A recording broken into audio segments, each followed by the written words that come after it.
Qué lindo es sentarse en la puerta de un bar y ver a Buenos Aires pasar y pasar. Pasa un cartero en bicicleta con telegramas color violeta, un patrullero de la policía que busca un chorro hace 15 días. Pasa el país y el continente, pasa mi vida estúpidamente, mientras estoy en la puerta de un bar, viendo a Buenos Aires pasar y pasar. En estos días de reflexión y pensamiento, hay un proyecto, un trabajo que nosotros hemos, por gentileza de los autores, hemos regalado a los distintos invitados que hemos tenido en nuestro programa, que es el proyecto Umbral. El proyecto Umbral es un trabajo multidisciplinario que tuvo como coordinador a José Luis Di Lorenzo, ¿no?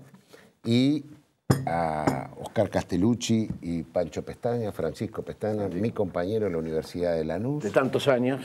Y de la UBA también. De la Facultad de Derecho. Es un gusto que estemos acá. Y José Luis, te voy a dar a vos el primer disparador.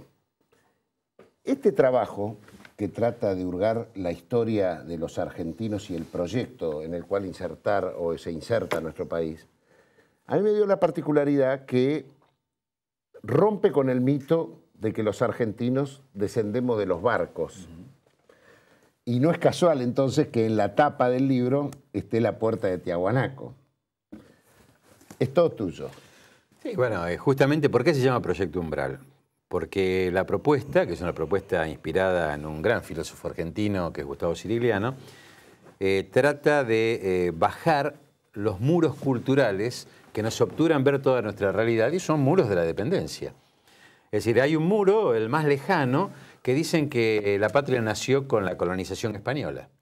Otro más cercano, en 1810, con la Revolución de Mayo y la influencia inglesa. Ambos muros funcionales a no ver toda la realidad, toda nuestra historia. Por eso el proyecto Umbral baja estos muros para que accedamos a todos los, por lo menos 14 siglos de historia, y reconozcamos la identidad que emerge de la forma de organización que tuvimos los argentinos desde que vivimos en este suelo, desde los primeros habitantes, que Pancho Pestana es el que encara esta investigación, en el proceso colonial español, que es un proceso investigado por Mario Casalla, en las misiones jesuíticas, otro proyecto de país muy poco conocido, que lo investiga y lo desarrolla muy bien Catalina Pantuso, en el independentista, que es el que encabeza San Martín, que lo investiga justamente Hugo Chumbita, en el del 80, que es justamente que tenemos todavía los resabios hasta hoy, que es una investigación de Jorge Bolívar y de donde todavía viene el viejo constitucionalismo liberal,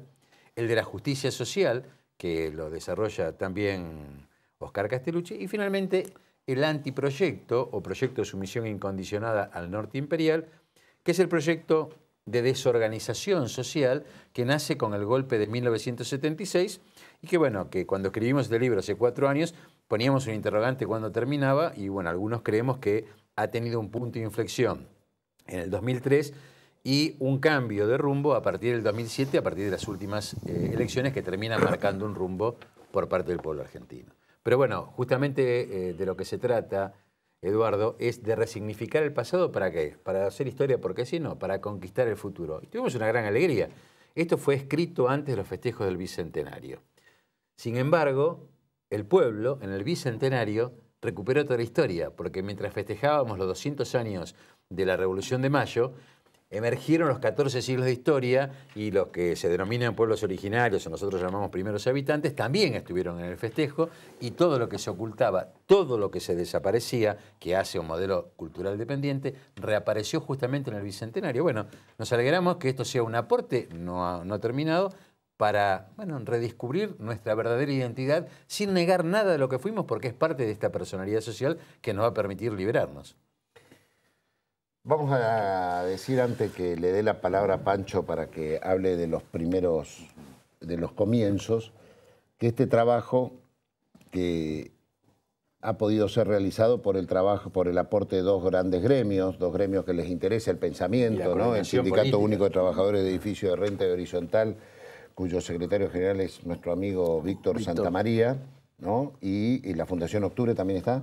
Y el sindicato... Y el sindicato, y el sindicato de docentes privados de Horacio Gilini, que ha hecho cosas tan lindas como para mí el mejor programa hasta hoy del canal Encuentro, que es aquel programa de Tato Contiza, que de paso lo homenajeamos a nuestro amigo Tato, ¿no?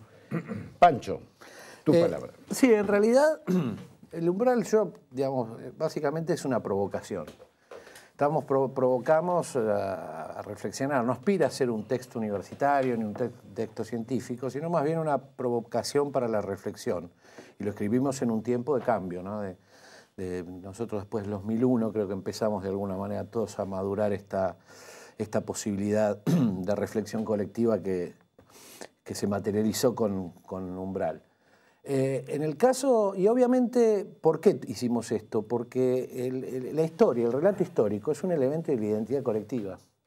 Es decir, los chicos cuando van al colegio, digamos, una de las formas de identificación es la historia común. ¿Y cómo puede identificarse un chico que es descendiente de los primeros habitantes, son mestizos, pero tiene abuelos que fueron, o tatarabuelos, antepasados que fueron tehuelches, guaraníes y aguitas, si en el relato histórico que ellos después van a absorber en el colegio no están, son desaparecidos? Es decir, el relato histórico tiene una función unitiva, tiene una función integradora, y lo que nosotros vimos que el relato escoralizado generalmente no la tiene. Es decir, por ahí durante mucho tiempo a los primeros habitantes se los trataba de alguna manera como seres antropológicos, pero no como sujetos históricos. Y así como se habla de estadistas importantes del siglo XIX, como pudieron ser Rosas o los caudillos federales, también existió Calfuncurá, que fue un gran estadista, un hombre de la política, que mantuvo a Rosas y Urquiza, los dos hombres más importantes de la época, a raya. Es decir, nunca se los miró... Habla un poquito de Calfuncurá, habla un poquito. Bueno, Calfuncurá fue un gran jefe de alguna manera araucano, que a través de un sistema de pactos y a veces de amenazas también, pudo establecer un sistema de relaciones políticas con, digamos, la Argentina del litoral y de Buenos Aires, que aspiraba a avanzar hacia esas tierras, y los mantuvo a raya, con una muy buena estrategia política.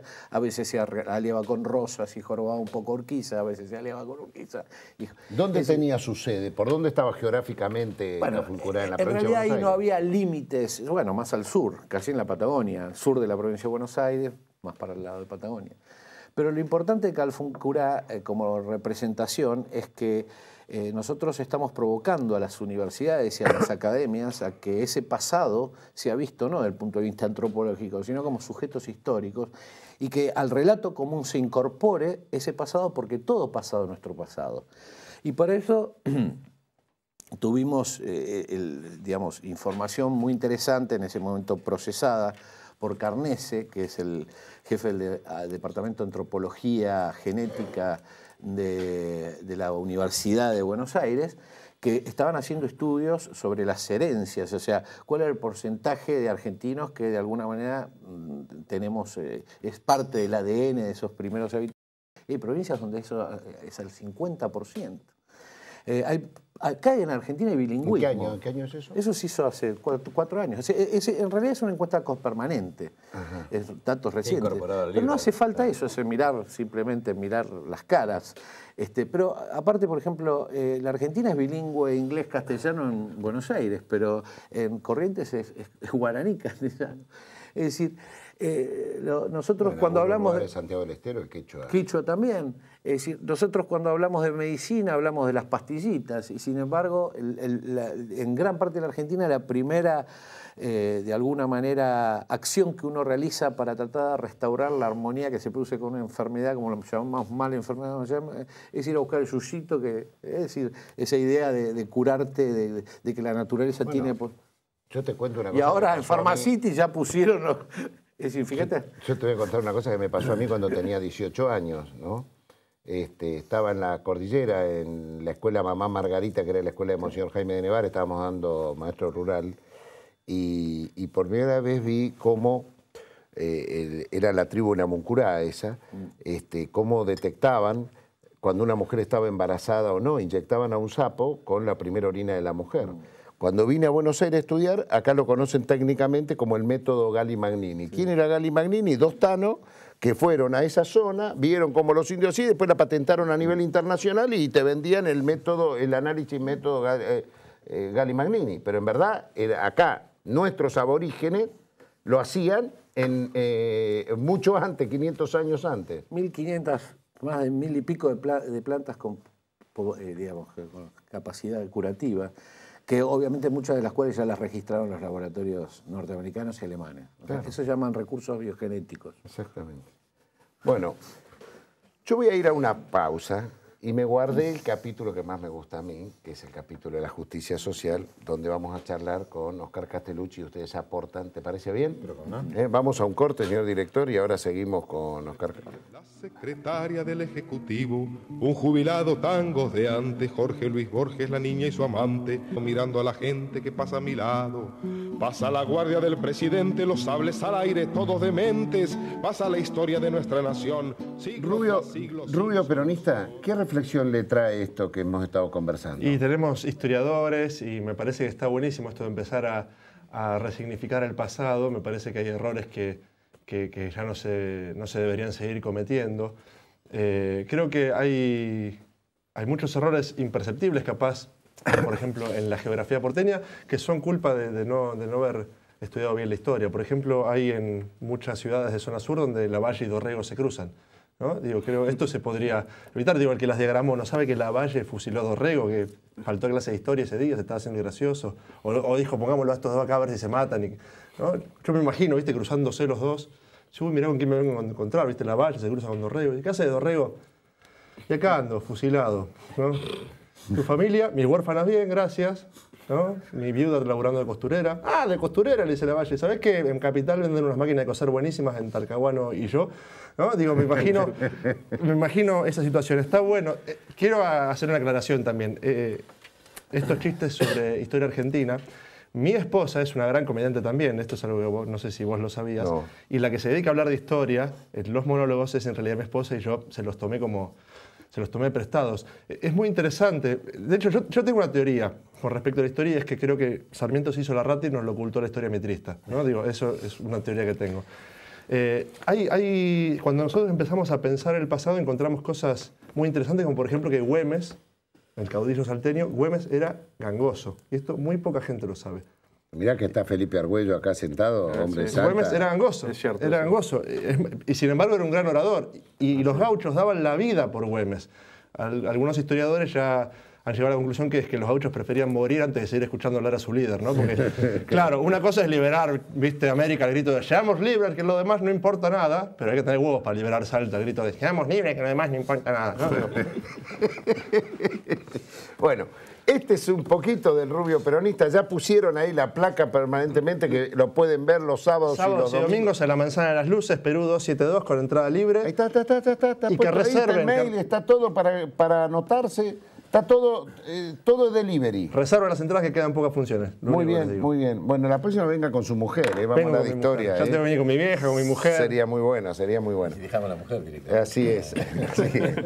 Bueno, bienvenido a la mesa, Felipe Argüello, estudioso del Proyecto Umbral, ¿no? ¿Te gustó? Sí, ¿Te gustó?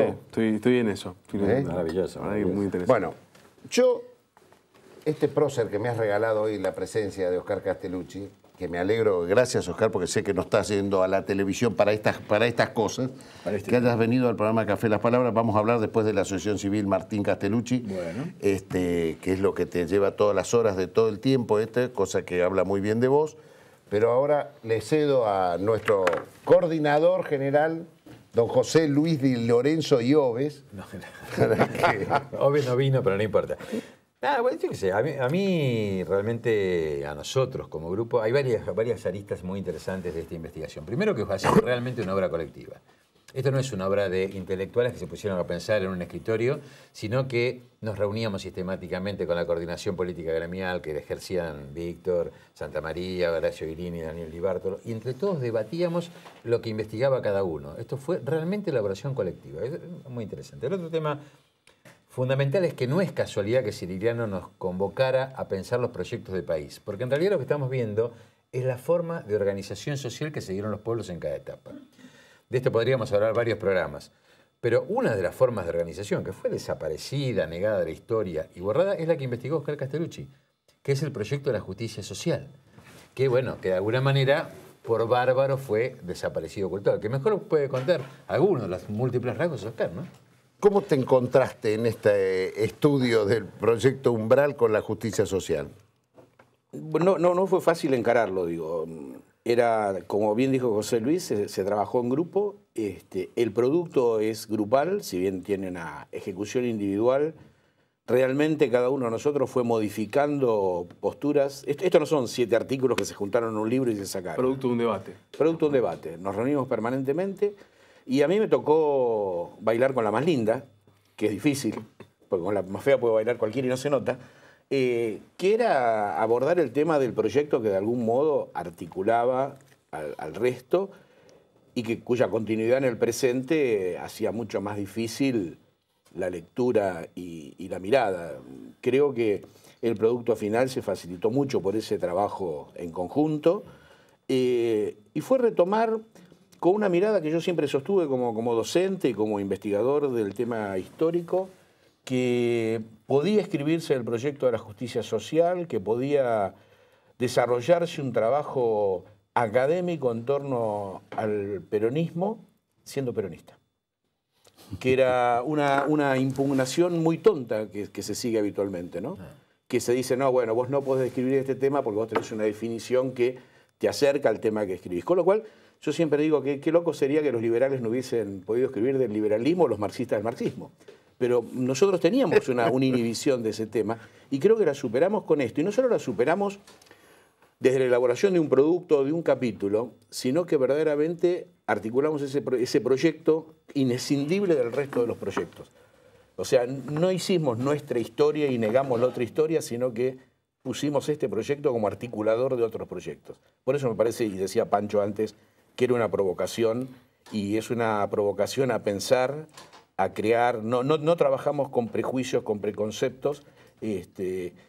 Y algo que dijo, que yo no lo había pensado hasta ahora, que dijo José Luis antes, lo hicimos en un momento, esto lo empezamos a trabajar en el 2004, sí, aproximadamente, en un momento en que había una Argentina que cambiaba y que bullía. Y nosotros sentimos la necesidad de hacer una interpretación de ese cambio. Yo nunca había visto al Umbral nacido en esas circunstancias. Quería hacer una especie de explicación. Quería hacer una especie de aporte a un momento de cambio que a veces requiere miradas que te permitan encarar lo nuevo con una mirada adecuada de lo anterior, y esa es la función de la historia.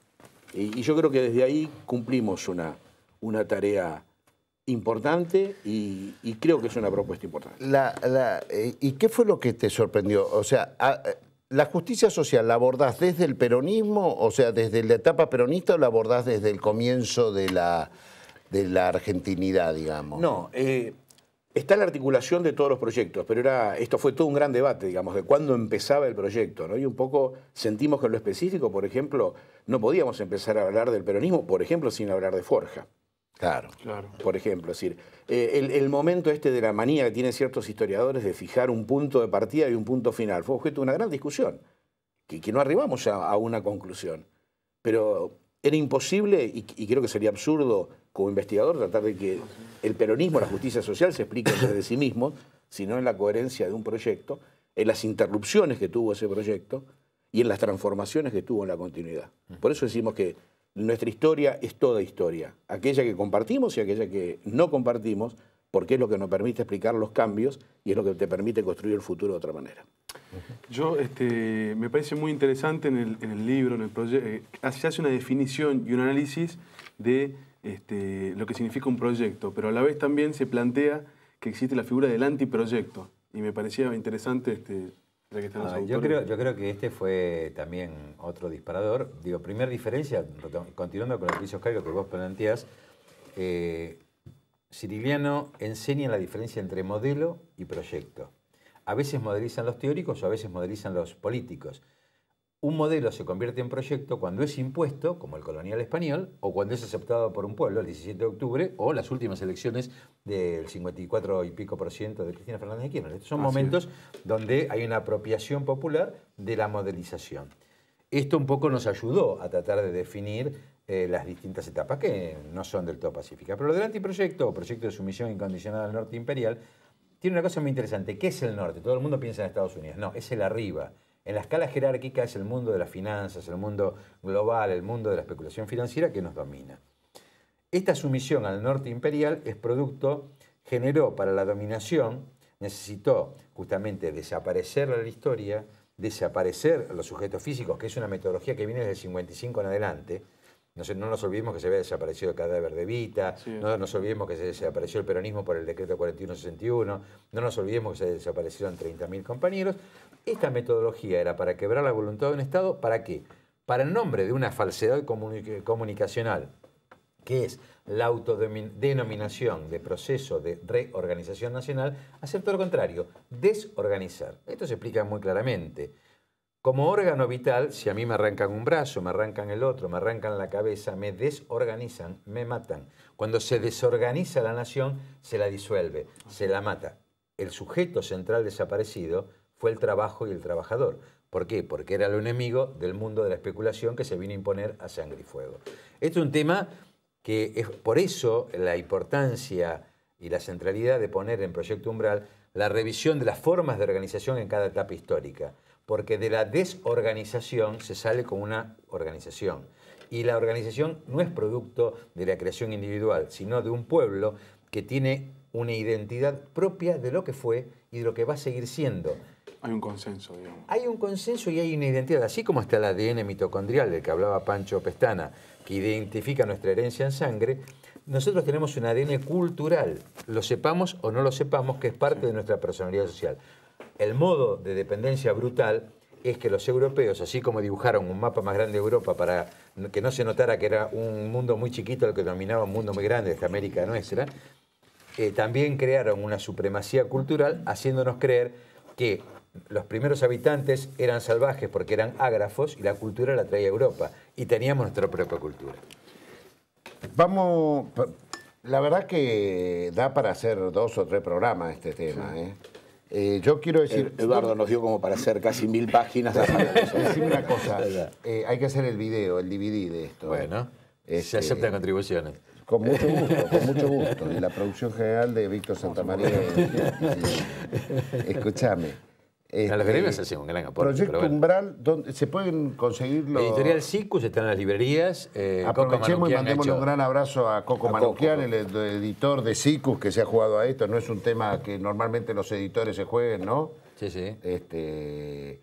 Yo quiero ir a un corte y voy a hacer el bloque que viene. Vamos a aprovechar que nos ha visitado hoy Oscar Castellucci y vamos a hablar de otro tema que hoy lo tiene ocupado en todas sus horas, que es la Asociación Civil Martín Castellucci, que es la asociación civil que lleva el nombre de su hijo, que fue asesinado, se puede decir así, ¿sí? Asesinado por Pato Vicas en un boliche del conurbano en Avellaneda, en la zona, en Lanús.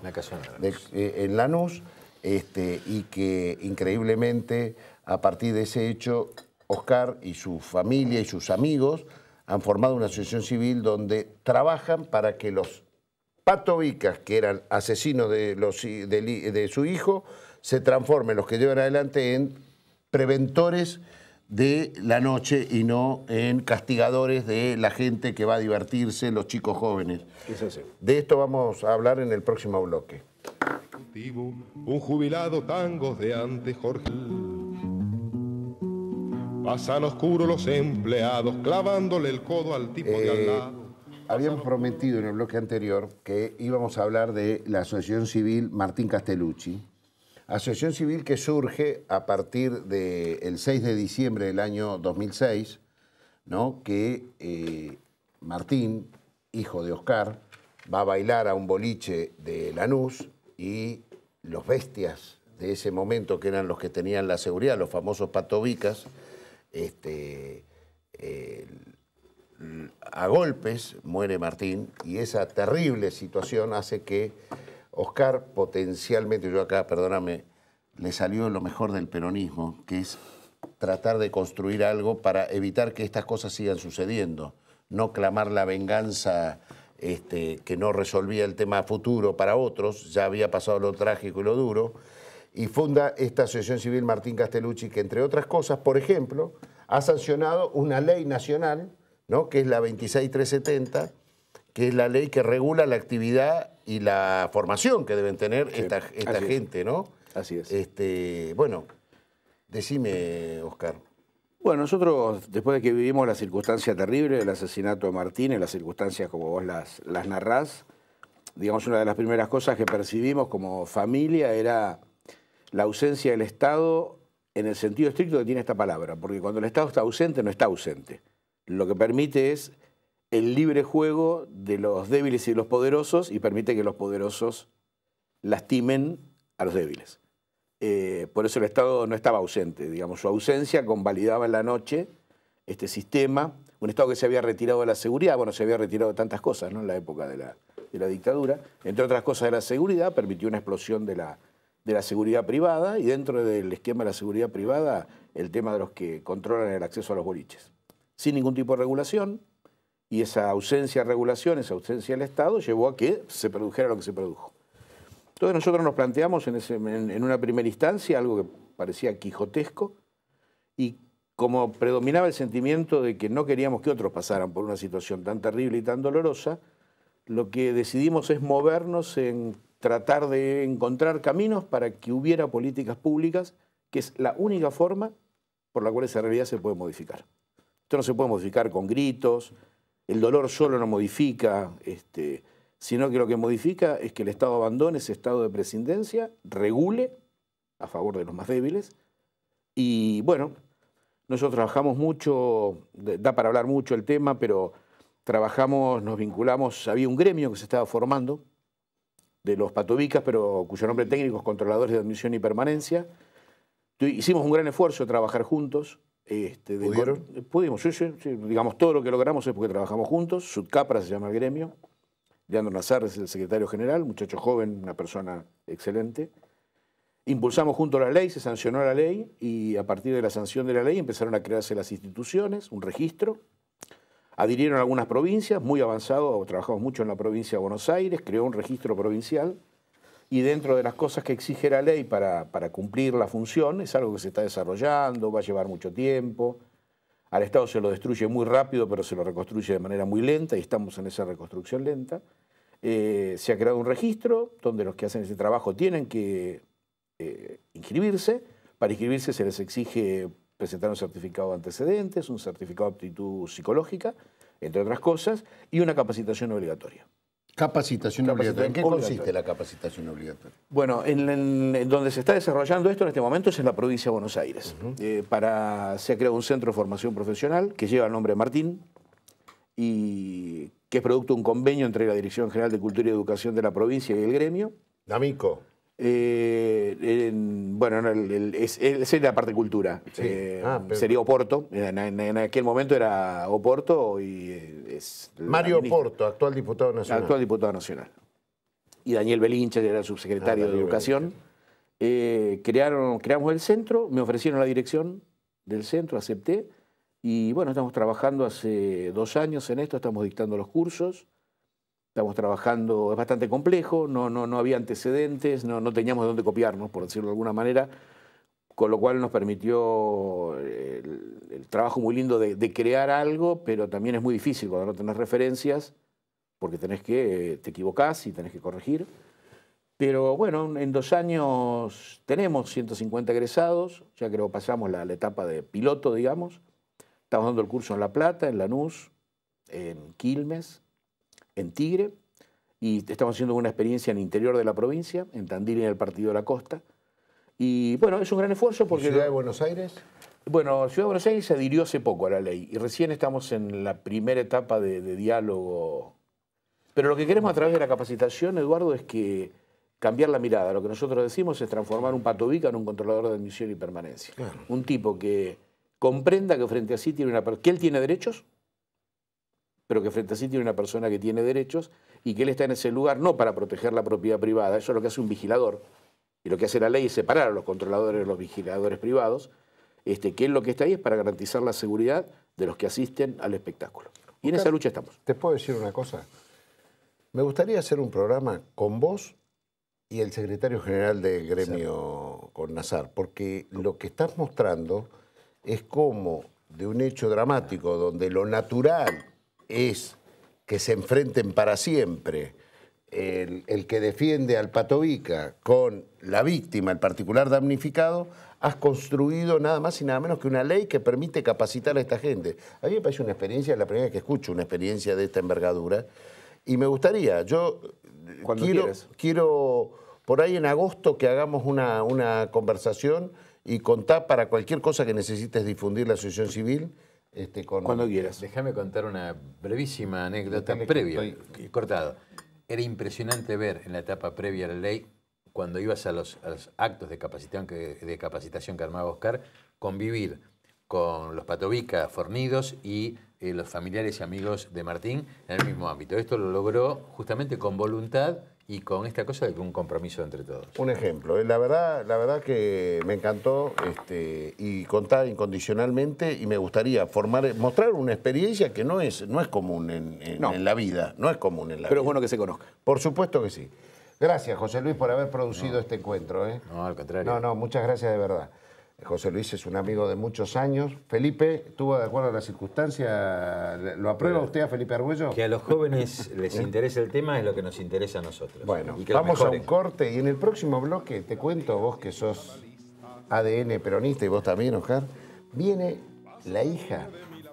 Para mí una de las más grandes, al menos lo que yo sé de ambientalismo me lo enseñó ella, pero aparte es la hija de un grande, de un prócer, Alfredo Carlino. Viene Sandra Carlino, que fue nuestra corresponsal en Río +20, y vamos a hablar de qué se resolvió en esta cumbre de ambiental. Vamos a un corte y volvemos. Gracias. Clavándole el codo a los... Pasan los taxis y los colectivos, la secretaria del Ejecutivo, un jubilado tangos de antes, Jorge Luis Borges, la niña y su amante, los 7 locos, los contrabandistas, los buenos hombres, los masoquistas, las prostitutas con los pianistas, las curanderas. Hemos tenido el gusto de tener nuestra corresponsal en la cumbre que se hizo hace unos días en la ciudad de Río de Janeiro, que se llamó Río +20, que es la cumbre que organiza Naciones Unidas, desde el año 1972, que fue en Estocolmo la primera. Exactamente. La cumbre ambiental, así se le denomina en la jerga, y quiero decir que tengo el gusto, el orgullo de... Es la última Carlino, pero para mí es la primera. Es la última Carlino que me faltaba que me invite. Bueno, falta mamá. La mamá, que es la más grande, que los hizo a todos ustedes. A Sandra Carlino. Sandra es licenciada en aprovechamiento de recursos naturales, egresada de la Universidad de La Pampa, madre de Dante, hija de Alfredo Carlino, y hermana de Ariel. Hemos hablado de mamá, de papá.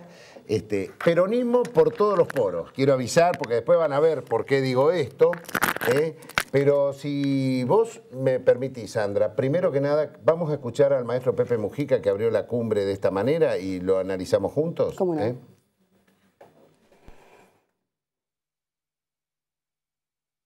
Se ha estado hablando del desarrollo sustentable y de sacar a inmensas masas de la pobreza.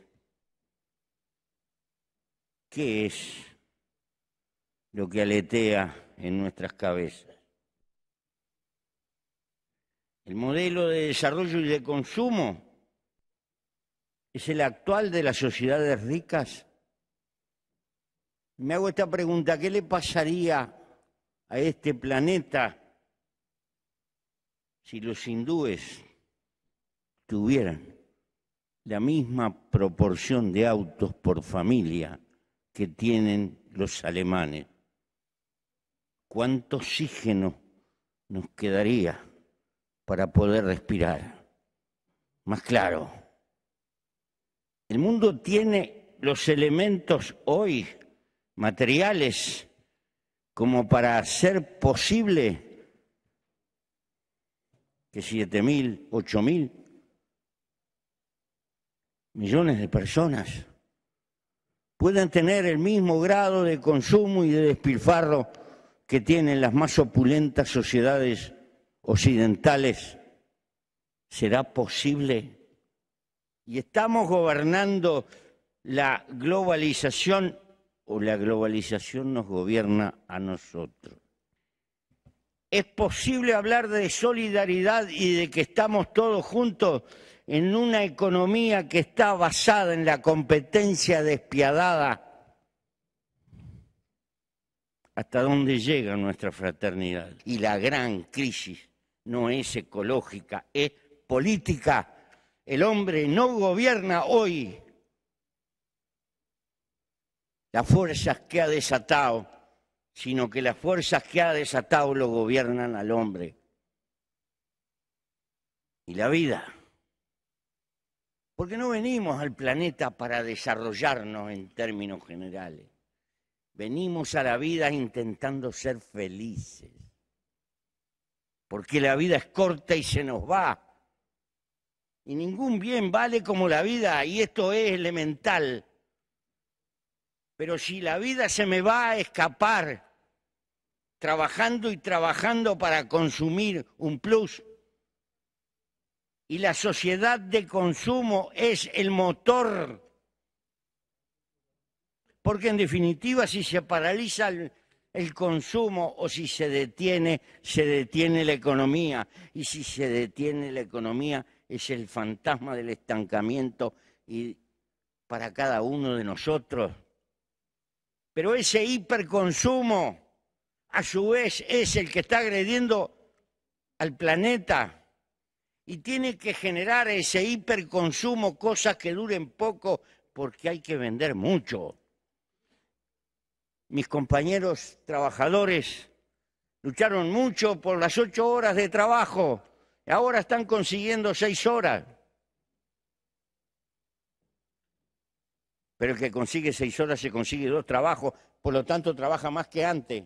¿Por qué? Porque tiene que pagar una cantidad de cuota, la motito que compró, el autito que compró, y pague cuota, y cuando quiera acordar, es un viejo reumático como yo y se le fue la vida. Y uno se hace esta pregunta, ¿ese es el destino de la vida humana? Oh, qué reflexión, ¿eh? Qué reflexión.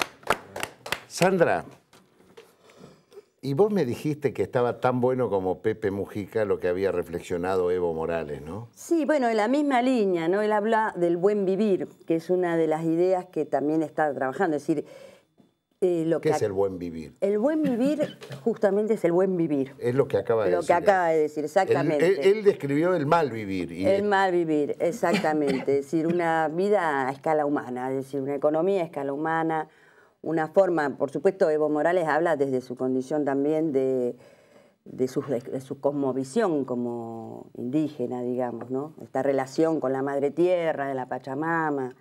Que vos estás de acuerdo. Sí, yo estoy de acuerdo, porque realmente los problemas ambientales de hoy, digamos que son los problemas ambientales de siempre, tienen que ver con un modelo productivo y un modelo económico fundamentalmente. O sea, lo que se discutió en esta cumbre, así como para hacerte estudiar, en el año 72, lo que convoca a esta reunión de países, la Comisión de Medio Ambiente, es la crisis del crecimiento. O sea, aparece desde el riñón del liberalismo económico el planteo de que, bueno, hay un límite al crecimiento económico. ¿Por qué? Porque los recursos naturales se agotan y el planeta no puede tampoco digerir ni soportar la cantidad de residuos que genera este modelo de crecimiento. Entonces se empieza a pensar en un nuevo desarrollo, un poquito largo. Bueno, en el año 92 ya se había definido este concepto que está tan en moda, que se llama el concepto de desarrollo sustentable, que es aquel desarrollo que satisfaga nuestras necesidades, las de las generaciones presentes, sin agotarla, digamos, para que las próximas generaciones sin también puedan, exactamente, para poder dejarlo algo a nuestros hijos. Ese era el concepto, y que tenía 3 dimensiones: ambientales, sociales y económicas.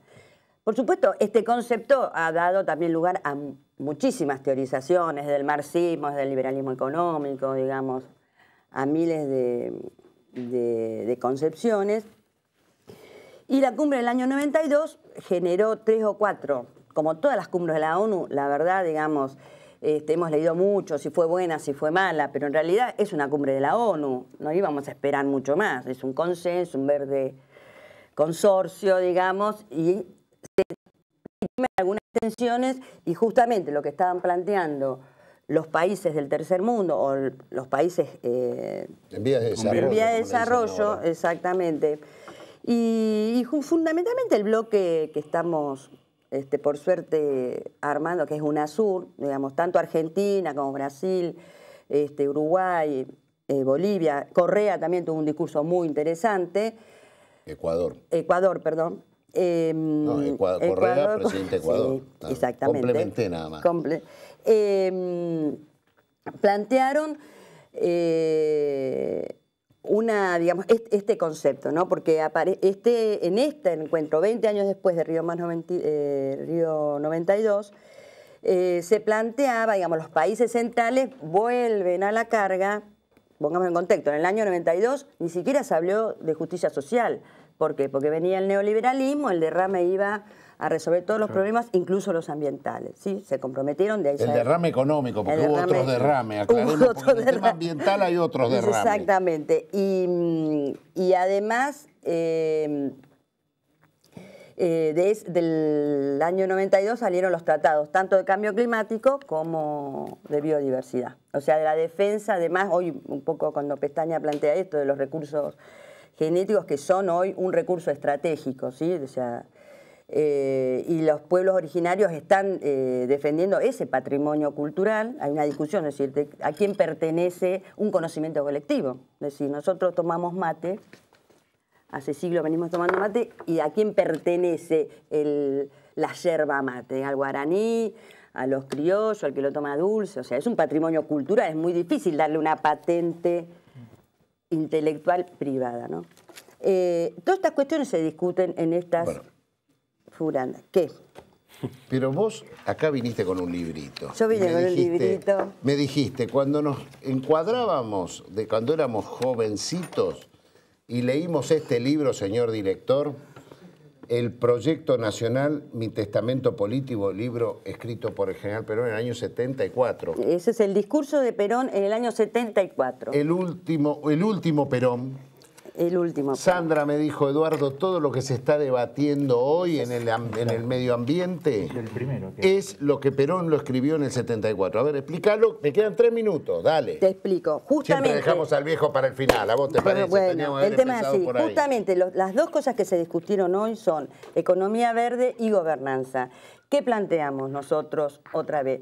Otra vez con el mismo cuento. Entonces, el tema es si no cambia el modelo productivo, si no cambia la mirada del mundo, si no cambiamos, Perón habla de un hombre nuevo, es muy difícil que podamos salvar el planeta. Entonces, Perón en su modelo político, sí, nos vamos a leer, son 3 capítulos plantea lo mismo, plantea que son sociedades del despilfarro, plantea digamos, que ni siquiera el desarrollo que proponen, digamos, los países centrales satisface ni los hace felices a ellos tampoco. Es decir, este es el plantea la defensa de los recursos naturales de los países como los nuestros, justamente, que todo lo que no defendamos hoy, el día de mañana lo vamos a sufrir. Lo vamos a sufrir, digamos, y él hace un planteo muy interesante. Primero porque incorpora la variable ambiental en un momento que era casi estamos hablando hace impensable. 36 años. Exactamente.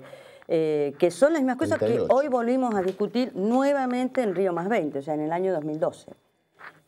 En un modelo ¿Esto qué político significa? importante. Según papá, mamá, el hermano y Sandra. No sé, ya que el viejo era un grande. Lo tildaban No. de delirante. En ese momento lo tildaban de delirante. Sí, de viejo qué habla el chocho, viejo, ¿de qué habla? ¿De qué habla? Lo que sí es importante es que es un modelo político para un proyecto nacional y tiene una variable ambiental. O sea, cualquier modelo político tiene que tener una variable ambiental y creo que es un debate que todavía hacia el seno de nuestro movimiento nos debemos. ¿Sí? Exactamente. Sandrita, tenemos para hablar mucho más. Sí. Yo tengo un amigo, artista vitralista, que se llama Héctor Chaneta, que él desde su obra trabaja mucho este tema. Sí. Se ve que ha tenido buena formación. Escúcheme, muchas gracias, Sandra. Bueno, muchas gracias. Quiero decir que es mi maestra. Todo lo que sé lo sé por ella, fue mi asesora cuando fui diputado. Los cartoneros tuvieron su ley 992 gracias a Sandra Carlino. Y no te conté que cuando manifesté con la Organización Internacional de Cartoneros, los catadores de olillo. En todos los países. ¿Se pudo derogar la ordenanza que Cacciatore había puesto donde reprimía a los cartoneros que hurgaban en los residuos un método de subsistencia de vida gracias a Sandra Carlino? Muchas gracias, Sandrita. Muchas gracias. Chachi, te levantamos la penitencia. Nunca más a esas plazas de imberbes que fuiste a moyanear los otros días. Todos somos peronistas. Penitencia. Felipe, ¿te gustó hoy? Muy bueno. ¿Lindo? Muy interesante. ¿Estuvimos bien? Estuvimos bien, creo. ¿Vos, Chachi, lo das por aprobar el programa? Absolutamente. ¿Te gustó esto que te trajo, No, esto es muy importante. Yo te digo que Veía esto 40 años antes, no sé cómo hacía Perón para Es ver. impresionante. No empeces a hablar de apellido, lo único que te pido, Chachi. Bueno, nos vemos, ha sido un lindo programa, rebalso de historia nacional, de identidad política y de los carlinos, que es decir, Perón. Sí. Los contrabandistas, los buenos hombres, los masoquistas, las prostitutas con los pianistas, las curanderas y sus analistas. Pasa una niña de 1000 apellidos vendiéndoselos a los desposeídos. Pasa una banda de criminales en sus hermosas motos policiales. Pasa un Mercedes con chapa extranjera llevando la amante de un tipo cualquiera. Pasa un Mercedes con chapa oficial llevando la amante de un general. Pasan oscuros.